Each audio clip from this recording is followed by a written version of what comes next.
మాతృదేవో భవ, పితృదేవో భవ, ఆచార్య దేవో భవ.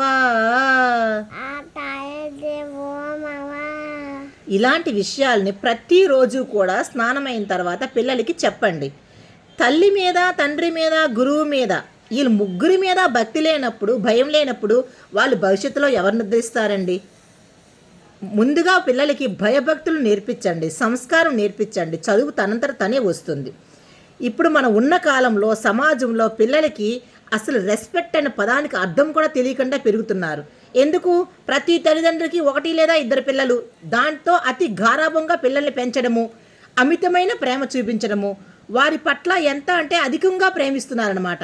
ప్రేమను కొద్దిగా తగ్గించండి. మీ పిల్లలే, అదుపులో పెట్టి పంచుకోండి.